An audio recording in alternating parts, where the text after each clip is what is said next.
सुधा मूर्ति, जिनको पद्मश्री मिला social service के लिए, और जो नारायण मूर्ति यानी इन्फोसिस के को फाउंडर की वाइफ हैं, इनका काफ़ी मजाक उड़ाया जा रहा है पिछले 3 से 4 दिनों में। एक शो में इन्होंने ये बताया कि मैं जब भी विदेश जाती हूँ ना, अपना अलग से स्पून लेके जाती हूँ क्योंकि मैं प्योर वेजिटेरियन हूँ, और मुझे ये डर लगता है कि दूसरी जगहों पर जो स्पून इस्तेमाल होते हैं ना, उससे नॉन वेज खाना भी खाया जाता है, इसलिए मैं इस चीज़ का काफ़ी ज़्यादा एहतियात बरतती हूँ। बहुत सारे लोग इनका मजाक उड़ाने लगे कि अलग से चम्मच कौन लेके जाता है, ये एक प्रकार से डिस्क्रिमिनेशन है, रेसिज्म है। बहुत से लोग इनकी सिंप्लिसिटी का भी मजाक उड़ाने लगे। हालांकि देखो, इन्होंने जो कुछ बोला ना, कुछ गलत नहीं बोला। हर एक पर्सन की जो डाइटरी चॉइस है ना, अलग हो सकती है। कोई वेज है, कोई नॉन वेज है। हमारे भी सर्कल में अलग अलग टाइप के दोस्त आपने देखे ही होंगे। देखो, दोस्ती में बेशक हम उनका मजाक उड़ा लें, मजाक मजाक में बोल दिया कि अरे तुम वेज ही खाते हो या फिर नॉन वेज ही क्यों खाते हो, लेकिन असल में देखो ये उनकी पर्सनल चॉइस का मामला है। आजकल तो एक नई टर्म काफ़ी ज़्यादा प्रचलित है, वीगन। वीगन आप में से ज़्यादातर लोगों को पता होगा, एक नई कम्युनिटी है वीगन। मतलब ये वो लोग हैं जो एनिमल डेराइव प्रोडक्ट्स को नहीं कंज्यूम करते हैं। एनिमल डेराइव प्रोडक्ट्स जैसे मीट, इवन डेयरी प्रोडक्ट्स जो एनिमल से ड्राइव होते हैं ना, इनको भी नहीं कंज्यूम करते हैं वीगन लोग। और पर्सनल चॉइस के अलावा देखो, ये कल्चरल सेंसिटिविटी का भी मामला है। जैसे जैन कम्युनिटी के लोग हैं, इवन वो प्याज भी नहीं खाते। तो हर एक का जो कल्चर है वो अलग हो सकता है। इसमें रेसिज्म की बात नहीं है। मतलब रेसिज्म से इसको लिंक करना है तो पूरी तरह से गलत ही है। डिस्क्रिमिनेशन, रेसिज्म, इन वर्ड से लिंक करना। हर एक कल्चर में डाइटरी हैबिट्स अलग हो सकती हैं। कुछ लोग बोलेंगे पर्सनल चॉइस में तो बीफ खाना भी आता है, फिर क्यों बैन है इंडिया में बहुत सारी जगहों पर बीफ खाना। देखो, यहाँ पे ना दो वैल्यूज़ के बीच में टकराव होता है। एक तरफ पर्सनल चॉइस है और दूसरी तरफ है कल्चरल सेंसिटिविटी बोलें या फिर फेथ बोलें। अब दो वैल्यूज़ के बीच में टकराव है ना, तो कल्चरल सेंसिटिविटी को तवज्जो दी जाती है हमारे देश में, जबकि वेस्टर्न कंट्रीज़ में पर्सनल चॉइस को ज़्यादा तवज्जो दी जाती है। वैल्यूज़ का फ़र्क है। वेस्टर्न सोसाइटीज़ में पर्सनल फ्रीडम को, इंडिविजुअल राइट्स को तवज्जो मिलती है।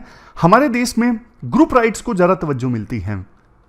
सबसे लास्ट में वैल्यू है ट्रीटिंग एवरीवन विद रिस्पेक्ट। देखो, जिस प्रकार से उनका मजाक उड़ाया जा रहा है, वैल्यू एक यहाँ पे ये है कि रिस्पेक्ट से ट्रीट करना चाहिए। इवन आप दूसरों की ओपिनियन से सहमत भी नहीं हो ना, तो आप रिस्पेक्ट से ट्रीट करो, ये रिकॉग्नाइज करो, इस चीज़ को मानो कि हर एक के जो विचार हैं वो सेम नहीं होते।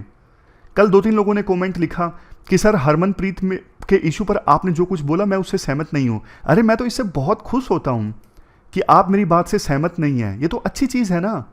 जब तक विचारों में विभिन्नताएं नहीं आएंगी, जब तक विचारों में डिफरेंस नहीं आएंगे, तो देश आगे कैसे बढ़ेगा, समाज आगे कैसे बढ़ेगा। नॉर्मल सा एग्जाम्पल जो हम हमेशा लेते हैं, सती प्रथा को लेके अगर सबके सेम विचार होते तो राजा राम मोहन राय जैसे महान जो लीडर हैं वो कैसे इसके खिलाफ आवाज उठा पाते। तो मतलब विचारों में डिफरेंस होना बहुत अच्छी चीज है, वही समाज प्रोग्रेसिव समाज होता है। अब आज की डेट है 28 जुलाई 2023। आज काफ़ी सारे इश्यूज हम डिस्कस करेंगे। इंडिया चाइना से संबंधित आर्टिकल है, फॉरेस्ट अमेंडमेंट बिल। इसके अलावा एक आर्टिकल सेमीकंडक्टर मिशन से संबंधित डिस्कस करेंगे और एक मिजोरम से संबंधित डिस्कस करेंगे। चलिए डिस्कशन स्टार्ट करते हैं। आज के डिस्कशन का first important article India China relations में ट्रांसपेरेंसी से संबंधित है। और आप देखो, जीएस पेपर 2 के इस टॉपिक से आर्टिकल को रिलेट कर सकते हो। क्या कंटेस्ट है? हमारे national security adviser Ajit Doval और वांग जो देखने में ही खतरनाक लगते हैं, ये अभी फॉरेन मिनिस्टर हैं। हालांकि जब मुलाकात हुई थी तो ये communist party central foreign affair commission के चेयरमैन थे। वैसे एक न्यूज़ आपने भी सुनी होगी, चाइना में फॉरेन मिनिस्टर 1 महीने से गायब, पता ही नहीं है मीडिया में कहाँ है वो। अलग अलग तरह के कयास लग रहे थे। कुछ लोग बोल रहे हैं उन पे करप्शन के चार्जेस हैं, जांच चल रही है। बाद में उनको हटा के वांग को फिर से फॉरेन मिनिस्टर के तौर पे रीअपॉइंट कर दिया गया। ये पहले भी फॉरेन मिनिस्टर थे, बाद में इन्हें फॉरेन अफेयर कमीशन का चेयरमैन बनाया गया, लेकिन फिर से इनको अब रीअपॉइंट कर दिया गया है फॉरेन मिनिस्टर के तौर पे। सोच के देखिए, हमारे देश में क्या ऐसा पॉसिबल है कि जयशंकर जो हैं 1 महीने से गायब हैं, मीडिया को पता ही नहीं है। हमारी मीडिया तो ब्रेकिंग न्यूज़ चलाने लग गए सुबह शाम, कहाँ गए जयशंकर। देखो, ये फ़ायदा होता है डेमोक्रेसी होने का, चाइना में नहीं है। खैर, आर्टिकल पे आते हैं। इन दोनों की मुलाकात हुई ना, दोनों के अलग अलग स्टैंड साफ तौर पे देखने को मिले। जहां देखो अजीत डोवल ने साफ तौर पे बोला कि एलएसी पर ना लाइन ऑफ एक्चुअल कंट्रोल पर अभी स्टेबिलिटी नहीं है, रिलेशंस में स्टेबिलिटी नहीं है, क्योंकि चाइना के जो एक्शंस थे ना एलएसी पर, उसकी वजह से ट्रस्ट जो है दोनों देशों के रिश्तों में वो खत्म हो गया है। अब पीस अगर इस्टेब्लिश करनी है ना बॉर्डर एरियाज पे, तो जो रुकावटें हैं ना उनको दूर करना होगा। रुकावटें जैसे अभी चाइनीज फोर्सेस आगे आई हुई हैं बॉर्डर पर इंडिया की साइड, कुछ पॉइंट्स पे तो बफर जोन बना दिया गया है, लेकिन डेमचोक एरिया, देप्सांग प्लेन्स, कुछ एरियाज ऐसे हैं, कम से कम 2 पॉइंट्स ऐसे हैं जहां पे अभी भी चाइनीज फोर्सेस आगे हैं, उनको लेके अभी कोई समाधान नहीं निकल रहा है। तो ये तो हमारी अप्रोच रही। और चाइना के जो ये वांग हैं खतरनाक, ये इनका ये कहना था कि जल्द से जल्द जो रिश्ते हैं उनको स्टेबिलिटी की तरफ ले जाया जाए, ये एक हेल्दी डेवलपमेंट होगा, ट्रेड का स्कोप है, ट्रेड हमें करते रहना चाहिए। मतलब देखो चाइना हमेशा ऐसे बिहेव करता है जैसे कुछ हुआ ही नहीं है। मतलब बॉर्डर पर थोड़ी बहुत सेना आमने सामने है तो कोई फर्क नहीं पड़ता, ट्रेड करते रहो, ऐसा बिहेव करता है चाइना। लेकिन देखो एक हैरानी वाली बात ये सामने आई, बाली में ना इंडोनेशिया में G20 का समिट था, उस समय ना इन दोनों ने अटेंड किया था, प्रधानमंत्री मोदी और चाइना के राष्ट्रपति जिनपिंग दोनों ने अटेंड किया था। उस समय खबर ये आई थी कि दोनों के बीच में ना ज़्यादा मुलाकात नहीं हुई, बस हाय हेलो टाइप हुआ, हाँ जी कैसे हो, सब ठीक ठाक बढ़िया, इस टाइप का हुआ, अदरवाइज इससे ज़्यादा कुछ नहीं हुआ। बट अब ना जो स्टेटमेंट निकल के आई है डोवल और वांग के बीच में मुलाकात के बाद, स्टेटमेंट में, चाइनीज स्टेटमेंट में ये बोला गया कि दोनों लीडर्स ने फिर से इस बात पे एम्फेसिस किया कि बाली समिट के दौरान जो मुलाकात हुई थी दोनों देशों के प्रीमियर्स की, और उसमें बोला गया था कि रिलेशंस को स्टेबलाइज करना है। तो पता लगा कि उस दौरान सिर्फ हाय हेलो नहीं हुआ, और भी बातचीत हुई थी कि रिश्तों को स्टेबलाइज करना है। बट भारत की सरकार ने यह बात भारत की मीडिया से छुपाई और बोला कि सिर्फ हाय हेलो हुआ, इससे ज्यादा और कुछ नहीं हुआ। राइटर का सबसे बड़ा पॉइंट यही है कि सरकार छुपाती क्यों है। मतलब चाइना के साथ रिलेशंस में जो डेवलपमेंट्स होती हैं, खास करके 2020 के बाद से ही जो डेवलपमेंट्स हुई हैं ना, सरकार उस पर ट्रांसपेरेंसी नहीं लेके आती। सरकार कहती है कि नहीं ये नेशनल सिक्योरिटी का मामला है, बट देखो दोनों देशों के नागरिकों को जानने का हक है कि दोनों देशों के रिश्ते में क्या चल रहा है। एक तरफ हमारे electronics and IT minister Rajeev Chandrasekhar British newspaper को दिए इंटरव्यू में कहते हैं हमें चाइनीज इन्वेस्टमेंट से कोई परहेज नहीं है। ट्रेड जो है इंडिया और चाइना के बीच में 2020 में 2021 में रिकॉर्ड लेवल पर था, और ट्रेड में एक बड़ा हिस्सा तो किस में जाता है, हम चाइना से मशीनरी परचेज करते हैं, वो बड़ा हिस्सा कंट्रीब्यूट करता है इंडिया और चाइना के बीच होने वाले ट्रेड में। लेकिन दूसरी तरफ सरकार ने 200 से ज़्यादा चाइनीज एप्लीकेशंस पे बैन लगाया हुआ है, इंक्लूडिंग आपकी फेवरेट टिकटॉक। 18 राउंड्स की बातचीत हो चुकी है, लेकिन एलएसी पर सिचुएशन अभी भी स्टेबलाइज नहीं है। 2 पॉइंट्स ऐसे हैं जो मैंने आपको बताया, डेमचोक और देप्सांग प्लेन्स, यहाँ पर फ्रिक्शन अभी भी है, आमने सामने है दोनों देशों के ट्रूप्स। तो मतलब देखो दोनों साइड्स को ना कोई सोल्यूशन निकालना चाहिए। एलएसी पर जो सिचुएशन अभी भी 2 पॉइंट्स पे काफ़ी वोलेटाइल है, ये राइटर का पॉइंट है। वैसे देखो एक और आर्टिकल मैं पढ़ रहा था अभी, जो इंपॉर्टेंट पॉइंट्स है वो मैं आपको बता देता हूं। एक बारबी मूवी हाल ही में ना रिलीज हुई, ताइवान ने उस मूवी को बैन कर दिया 9 डैश लाइन के कारण। मतलब उस मूवी में ना एक मैप था, मैप थोड़ा कंट्रोवर्शियल था ताइवान के लिहाज से। ये 9 डैश लाइन है, काफ़ी बार हमने ये पॉइंट डिस्कस किया है। ये जो लाल रंग वाली लाइन है ना, चाइना के अनुसार ये 9 डैश लाइन है, और सदियों से इस 9 डैश लाइन के अंदर ये पूरा जो एरिया है ना, यहाँ पर हमारा ही जुरिडिक्शन रहा है, यहाँ पर जितने भी आइलैंड्स हैं हमारा हक उस पर रहा है। और अब चाइना क्या करता है, यहाँ पे कोई शिप वगैरह आता है तो उसको जाने नहीं देता, इस एरिया में बोलता है कि नहीं ये हमारा एरिया है। इस एरिया के अंदर जो आइलैंड्स आ रहे हैं उस पर चाइना कब्जा करता जा रहा है।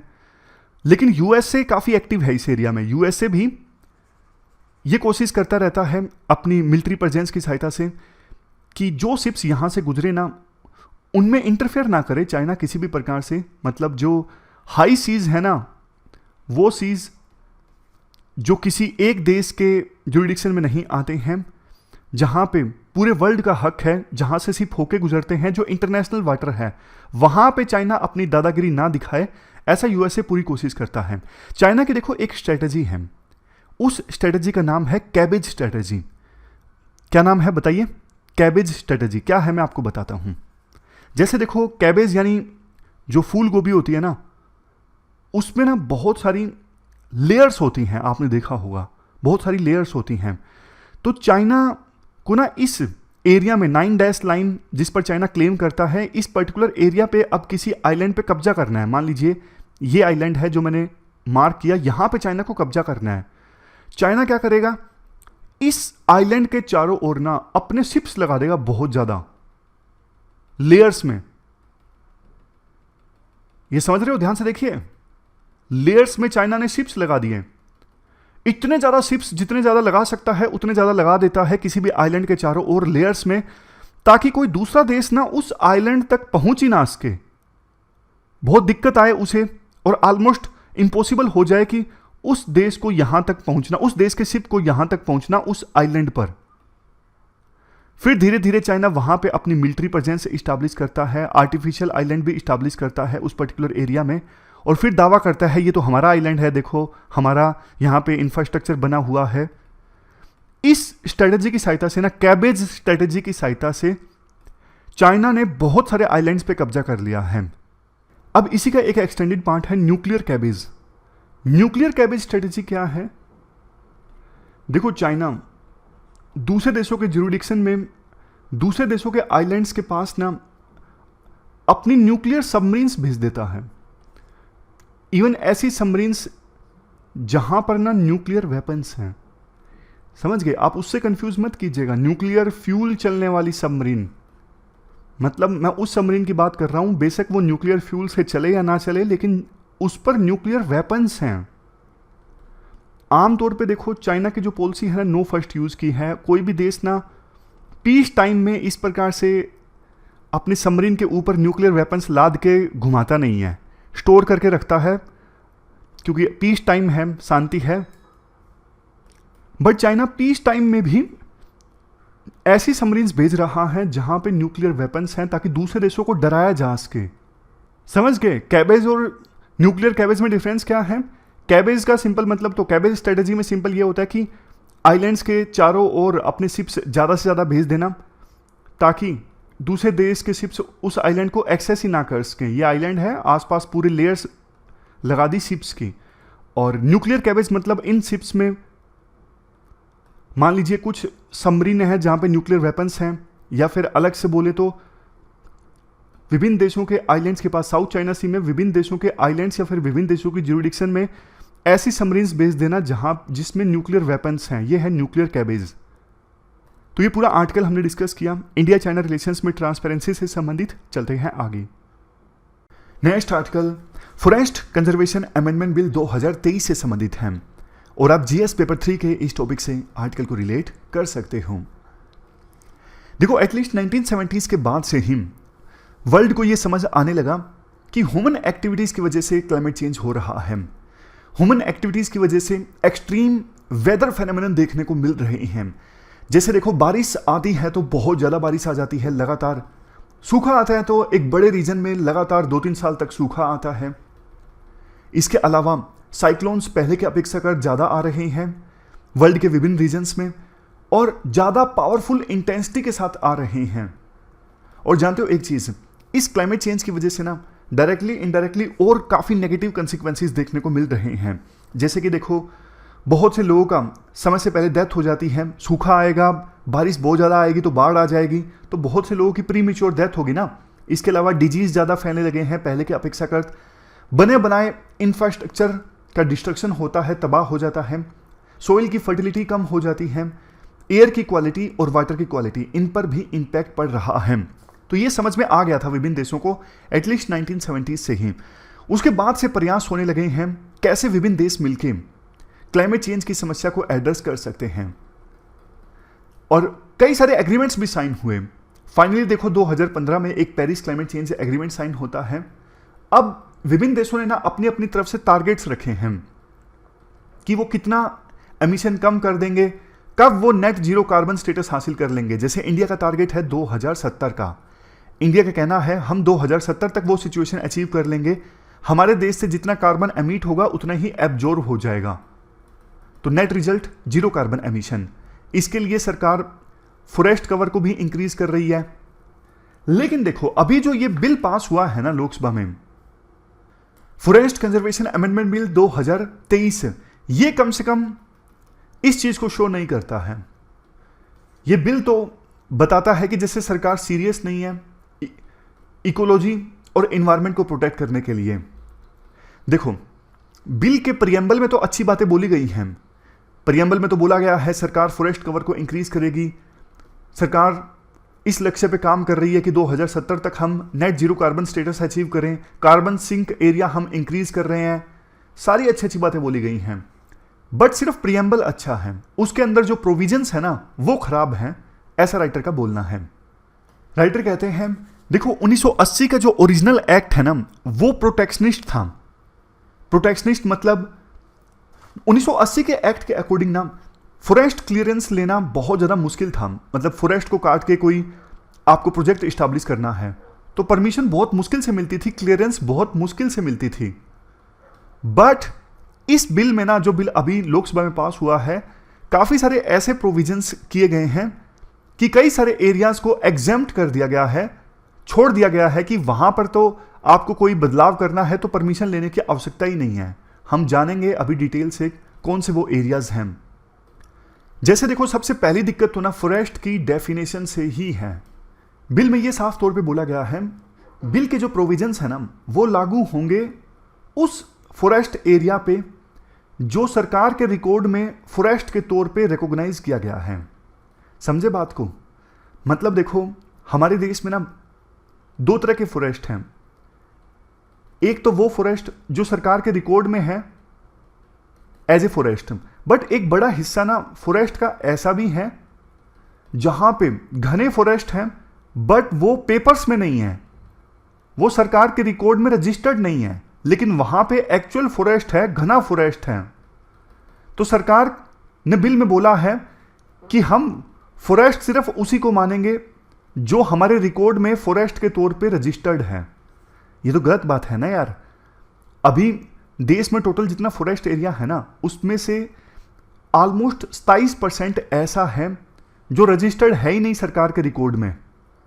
तो इतना सारा area almost 2 lakh square kilometre का, तो उसको तो आप फॉरेस्ट मानोगे ही नहीं। वहां पे तो आप कुछ भी डेवलपमेंट लेके आ जाओगे, फॉरेस्ट वहां पे कट जाएंगे, क्योंकि इस बिल के प्रोविजंस उस पर लागू ही नहीं होंगे उस एरिया पे, क्योंकि उसको तो आप फॉरेस्ट मानते ही नहीं हो। जबकि देखो 1996 में ना सुप्रीम कोर्ट की एक जजमेंट आई थी, गोदावर्मन जजमेंट। इसमें सुप्रीम कोर्ट ने साफ तौर पे बोला था फॉरेस्ट मतलब फॉरेस्ट, कोई फर्क नहीं पड़ता कि आपके रिकॉर्ड में पर्टिकुलर एरिया फॉरेस्ट का रजिस्टर्ड है या नहीं है। अगर वहां पे फॉरेस्ट है तो उस पे फॉरेस्ट कंजर्वेशन एक्ट के जो रूल्स हैं वो अप्लाई होंगे। बट सरकार का ये जो बिल है ये तो सुप्रीम कोर्ट की 1996 की जजमेंट को भी नलीफाई करता है। ये देखो राइटर बोलते हैं माना इसमें से कुछ एरिया में प्लांटेशन है, कुछ एरिया में आपको फ्रूट के बाग देखने को मिलेंगे, लेकिन बहुत सारा एरिया तो ऐसा है जहां पे घने जंगल हैं। जैसे नागालैंड में अनक्लास्ड फॉरेस्ट है जो सरकार के रिकॉर्ड में नहीं है, लेकिन वहां पे घना जंगल है। सदियों से इस फॉरेस्ट के एरिया को प्रोटेक्ट किया जा रहा है। वहां पे ऑटोनमस क्ला है, मतलब कुछ परिवार हैं, कुछ कुल हैं, वो उन फॉरेस्ट को प्रोटेक्ट कर रहे हैं। लेकिन अब उस सरकार की डेफिनेशन के हिसाब से फॉरेस्ट नहीं कहलाएगा। इवन देखो एक और एग्जांपल राइटर देते हैं, एनसीआर में ना अरावली हिल्स हैं। ये अरावली हिल्स ना सिर्फ देखो इकोलॉजी के पॉइंट ऑफ व्यू से काफी ज्यादा इंपॉर्टेंट और सिग्निफिकेंट है, बल्कि एनसीआर की वाटर सिक्योरिटी के लिए भी काफी इंपॉर्टेंट है अरावली हिल्स और यहां पर जो फॉरेस्ट एरिया है। बट सरकार की नई डेफिनेशन के हिसाब से ना यहां पे भी कुछ एरिया ऐसा है जहां पे है तो फॉरेस्ट, बट वो रिकॉर्ड में फॉरेस्ट नहीं है। तो इसका मतलब उस फॉरेस्ट को भी अब सरकार आसानी से काट सकती है, क्योंकि पेपर्स में तो वो फॉरेस्ट है नहीं। इसके बाद आप नेक्स्ट पॉइंट की तरफ आइए। नेक्स्ट प्रोविजन ये है, बॉर्डर के 100 किलोमीटर का एरिया जो है ना, वहां पे कोई प्रोजेक्ट डेवलप करना है सरकार को, तो इसके लिए कोई फॉरेस्ट क्लियरेंस लेने की आवश्यकता नहीं है। पॉइंट क्लियर है? फॉर एग्जाम्पल, इंडिया चाइना का बॉर्डर है हिमाचल प्रदेश में, और बॉर्डर के बिल्कुल नज़दीक सरकार कोई प्रोजेक्ट बनाना चाहती है, वहां पे जंगल है, तो कोई परमिशन नहीं चाहिए। सरकार कहती है बनाओ, जल्दी जल्दी बनाओ, हम देर नहीं करेंगे, कोई क्लियरेंस लेनी नहीं है, ऐसा प्रोविजन हमने कर दिया आपके लिए। राइटर बोलते हैं देखो, माना इस चीज़ को कि मिलिट्री सिक्योरिटी ज़रूरी है, लेकिन भैया इकोलॉजिकल सिक्योरिटी भी तो ज़रूरी है ना। देश के सिटीजन्स की वेलबींग के लिए इकोलॉजिकल सिक्योरिटी बहुत ज़्यादा ज़रूरी है। आपने जो ये प्रोविज़न किया है ना, इंटरनेशनल बॉर्डर के 100 किलोमीटर के दायरे में क्लियरेंस लेने की आवश्यकता नहीं है, इसमें तो आपको पता है क्या क्या आ जाएगा।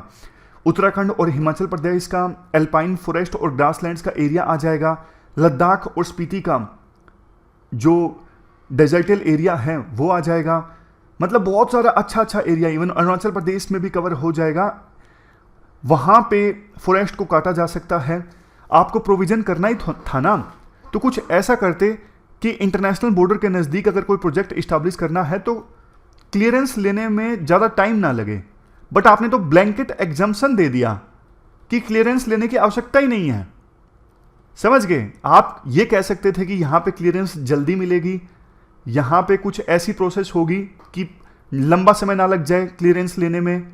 इसके बाद नेक्स्ट पॉइंट देखिए, बिल में इवन ये भी बोला गया है कि अगर देखो जू इस्टेब्लिश करना है, सफारी पार्क इस्टेब्लिश करना है, इको टूरिज्म फैसिलिटीज़ अगर इस्टेब्लिश करनी है, तो भी एग्जम्पशन है, फॉरेस्ट क्लियर किया जा सकता है।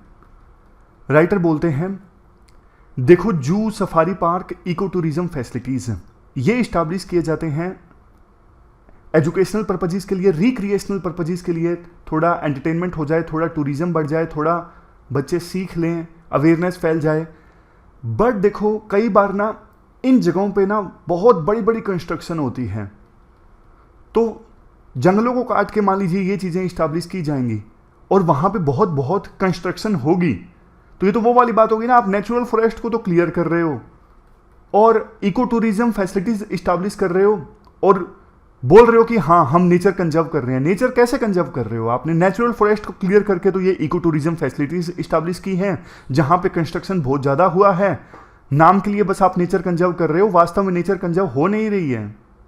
नेक्स्ट पॉइंट में राइटर बोलते हैं हमारे पड़ोसी देश नेपाल में ना, वहाँ पे सरकार ने ना कुछ फॉरेस्ट का एरिया लोकल कम्युनिटी को दिया और लोकल कम्युनिटी ने फॉरेस्ट कवर को इंक्रीज कर दिया 26% से 45% 30 सालों के अंदर अंदर। लेकिन हमारी जो सरकार है ना, लोकल कम्युनिटी की अप्रोच से अलग जा रही है। एक एक्ट है 2006 का, scheduled tribes and other traditional forest dwellers recognition of forest rights act 2006। इसमें ना साफ तौर पे बोला गया है कि कोई आप चेंज लेके आओगे फॉरेस्ट में, क्लियर करोगे, तो वहाँ पे जो लोकल कम्युनिटी रह रही है ना, उनकी कंसेंट जरूर लोगे ग्राम सभा के माध्यम से।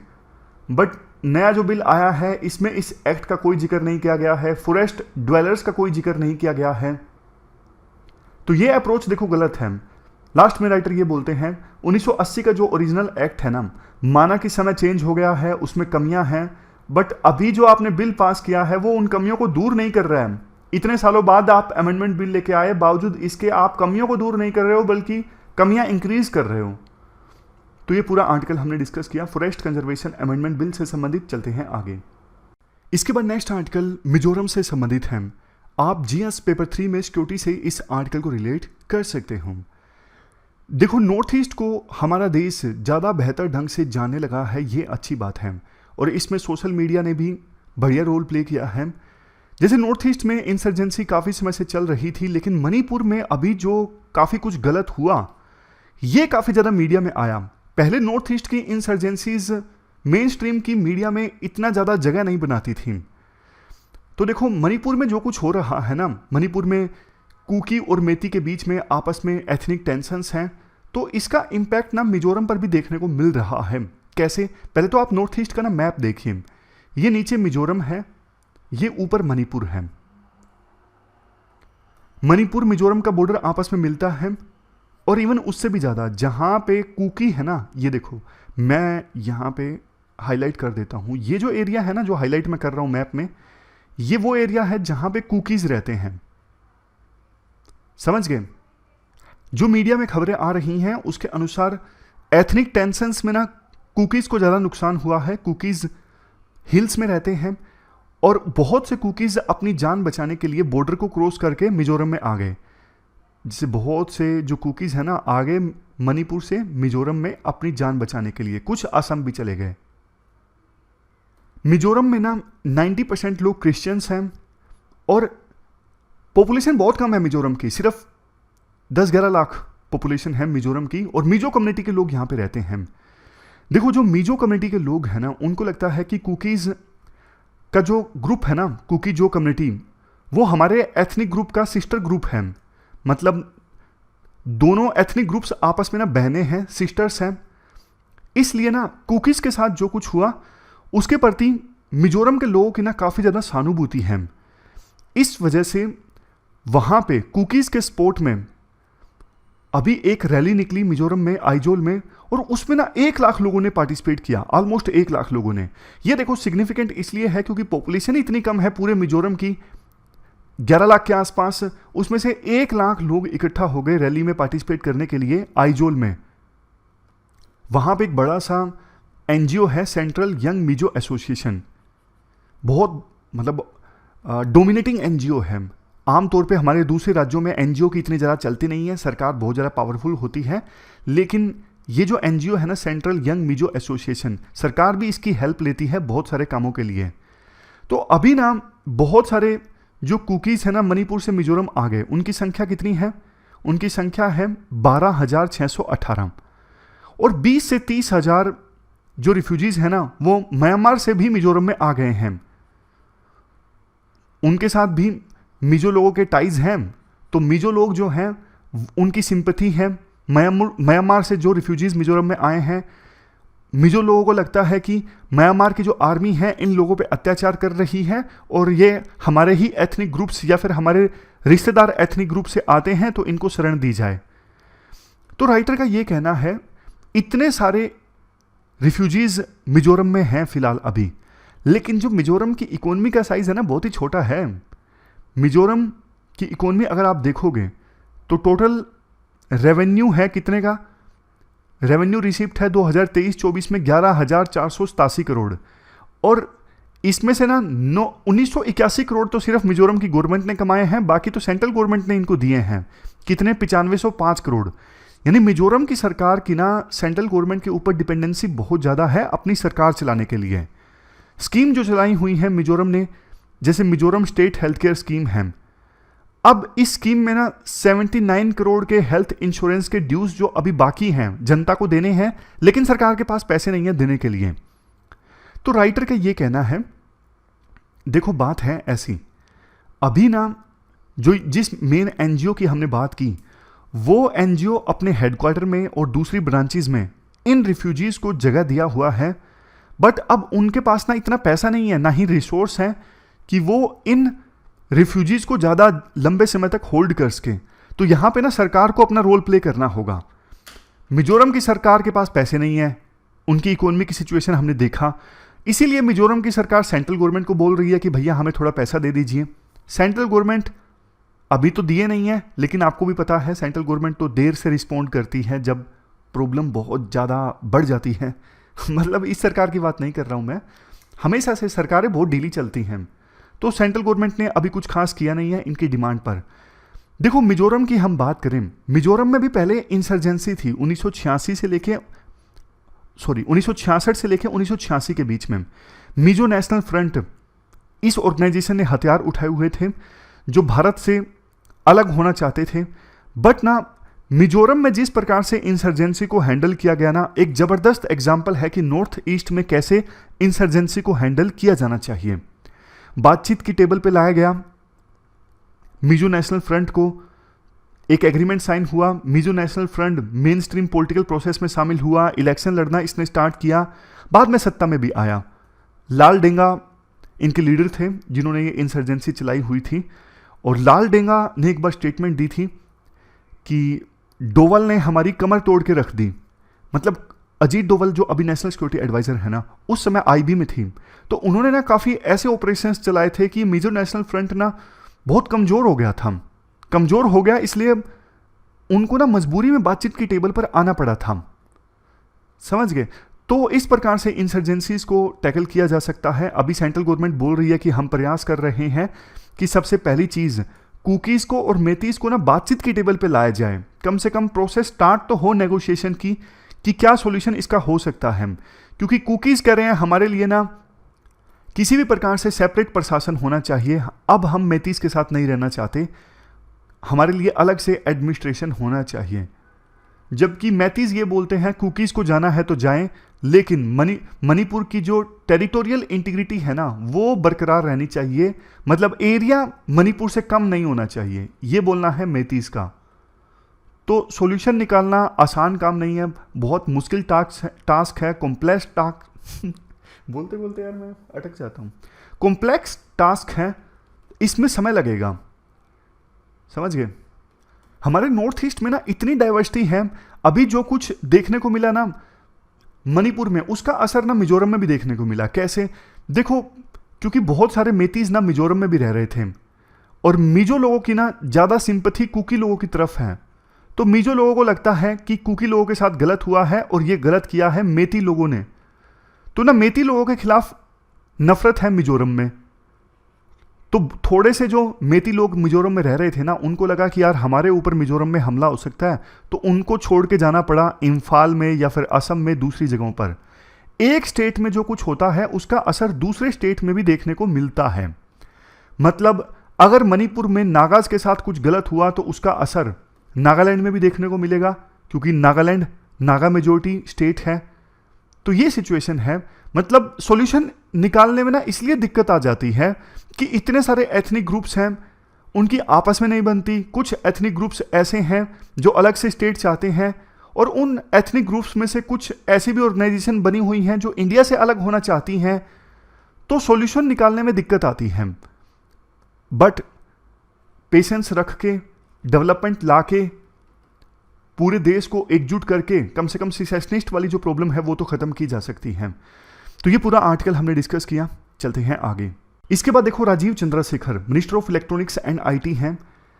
इन्होंने आज आर्टिकल लिखा है इंडियन एक्सप्रेस में। अब देखो, मिनिस्टर वगैरह जो आर्टिकल लिखते हैं ना, उससे ना सरकार का स्टैंड पता लगता है, और वो पॉइंट्स आंसर्स में लिखते हैं तो वही एग्जामिनर देखना चाहते हैं, उससे मार्क्स मिलते हैं।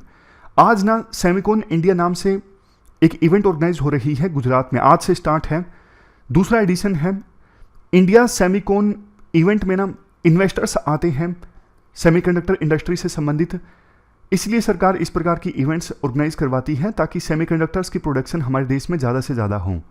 इसके बाद एक आर्टिकल देखो इंडियन एक्सप्रेस में, सेमिकॉन इंडिया से संबंधित है। सेमिकॉन इंडिया का इवेंट आज से स्टार्ट हो रहा है गुजरात में, दूसरा एडिशन है। पहला एडिशन बेंगलोर में हुआ था पिछले साल। देखो, 19 महीने पहले सरकार ने ना एक मिशन स्टार्ट किया था, इंडियन सेमीकंडक्टर मिशन, जिसमें सरकार ने कहा था कि हम $10 बिलियन से इन्वेस्ट करेंगे। हालांकि ऑपोजिशन आरोप लगाती है कि सरकार क्यों खर्च कर रही है पैसा सेमीकंडक्टर फैब्रिकेशन प्लांट इस्टेब्लिश करवाने के लिए, लेकिन ऑपोजिशन को यह समझना चाहिए राइटर के अनुसार कि जिस भी देश में सेमीकंडक्टर इंडस्ट्री आई है ना, बिना सरकार की सपोर्ट के नहीं आई है, आ ही नहीं सकती है। इतिहास ऐसे एग्जाम्पल से भरा पड़ा है जब हमारी सरकारों ने ना बहुत ही स्लो रिस्पॉन्ड किया और हमने बहुत बड़े बड़े मौके खो दिए। जैसे देखो, 1960s में ना फेयर चाइल्ड सेमीकंडक्टर फैब ने इंडिया को एक प्रपोजल दिया था फैब्रिकेशन यूनिट इस्टेब्लिश करने के लिए, मतलब सेमीकंडक्टर की मैन्युफैक्चरिंग के लिए। हमारी सरकार कतई स्लो, कोई रिस्पॉन्स नहीं दिया, और वो फेयर चाइल्ड जो एक कंपनी है ये चली गई मलेशिया में, वहाँ पे इन्होंने मैन्युफैक्चरिंग यूनिट इस्टेब्लिश की। और आपको एक चीज़ जान के हैरानी होगी, फेयर चाइल्ड सेमीकंडक्टर के जो फाउंडर थे ना, उन्होंने ही बाद में आगे जाके इंटेल कंपनी इस्टेब्लिश की। इंटेल कंपनी के बारे में आपने सुना होगा। आज के समय में जो मैन्युफैक्चरिंग चिप्स बनती हैं, ज़्यादातर यही इंटेल वाले ही बनाते हैं। फिर एक और घटना घटी 1986 के आसपास ना, एक बार ईयर में देख लेता हूँ, 1989 में ना आग लग गई थी चंडीगढ़ में। जो सेमीकंडक्टर कॉम्प्लेक्स लिमिटेड है ना, यहाँ पे आग लग गई थी। अब आग लग गई, यहाँ पे क्या था, एक बहुत बड़ा VLSI फैब्रिकेशन प्लांट था। मतलब IC नहीं होती, इंटीग्रेटेड सर्किट मैन्युफैक्चर करने का कॉम्प्लेक्स था, आग लग गई।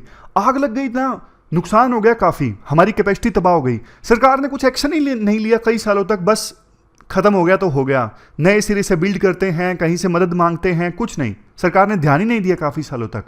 वियतनाम जो एक समय तक हमसे पीछे था, हमारी कैपेसिटी वियतनाम से तो बहुत ज़्यादा थी, आज के समय में सेमीकंडक्टर मैन्युफैक्चरिंग के मामले में वियतनाम हमसे बहुत ज़्यादा आगे है। यहां पर देखो, इंटेल के चेयरमैन ने 2007 में बात बोली थी कि हम एक्सपेंड करना चाहते थे इंडिया में, लेकिन हमेशा की तरह इंडिया का रिस्पॉन्स काफ़ी स्लो रहा और यूनिट चली गई वियतनाम के पास। बट ना 19 महीने पहले अब सरकार ने एक ज़बरदस्त मिशन लॉन्च किया है, इंडिया का सेमीकंडक्टर मिशन, और इवेंट्स ऑर्गेनाइज करवाई जा रही हैं जैसे सेमीकॉन इंडिया है। अब सरकार ट्रेनिंग दे रहा है, कैसे न कैसे करके कोशिश की जा रही है इंडिया सेमीकंडक्टर की वैल्यू चेन में शामिल हो। मतलब जो आर्टिकल हमने एक डिस्कस किया था, कम से कम सेमीकंडक्टर की मैन्युफैक्चरिंग इंडिया में नहीं हो सकती, डिज़ाइन हो सकता है, कम से कम पैकेजिंग हो सकती है, आप वैल्यू चेन में तो शामिल हो ना। धीरे धीरे मैन्युफैक्चरिंग यूनिट भी इस्टेब्लिश हो जाएगी। अब तो देखो, माइक्रोन एक कंपनी है, ये इंडिया में आना चाहती है सेमीकंडक्टर मैन्युफैक्चरिंग के लिए। एक प्रपोजल इन्होंने सरकार को दिया था और इसके लिए इन्हें अप्रूवल भी मिल गया है। 300 से ज़्यादा जो इंस्टीट्यूट्स हैं वहाँ पे करिकुलम चेंज करके VLSI का जो लेटेस्ट करिकुलम है उसके हिसाब से बच्चों को पढ़ाया जा रहा है, स्किल्स दी जा रही हैं। डिज़ाइनिंग का टैलेंट हमारे देश में इंजीनियर्स के पास है। 20% जो सेमीकंडक्टर डिज़ाइनिंग वाले इंजीनियर्स हैं ना, वो इंडिया में ही हैं। तो इंडिया को ना इन स्ट्रेंथ का फ़ायदा उठा के आगे बढ़ना चाहिए और देश बढ़ भी रहा है। सेमीकंडक्टर इंडस्ट्री को इस्टेब्लिश करने के मामले में ना सरकार बहुत ज़्यादा सीरियस है, क्योंकि फ्यूचर में ये देश की ज़रूरत है। ना सिर्फ जरूरी आइटम्स के लिए, मतलब सिक्योरिटी के लिए भी सेमीकंडक्टर्स बहुत ज़्यादा ज़रूरी हैं और इसीलिए सरकार इनको लेके सीरियस है। तो कुछ इंपॉर्टेंट पॉइंट्स जो निकल के आते थे वो हमने डिस्कस किया, और आज क्वेश्चन एथिकल टर्म वो हम नहीं डिस्कस करेंगे, कल डिस्कस करेंगे वो चीज़ें हम। तो आज हम हमारी डिस्कशन को यहीं पे स्टॉप करते हैं। Thank you very much for discussion.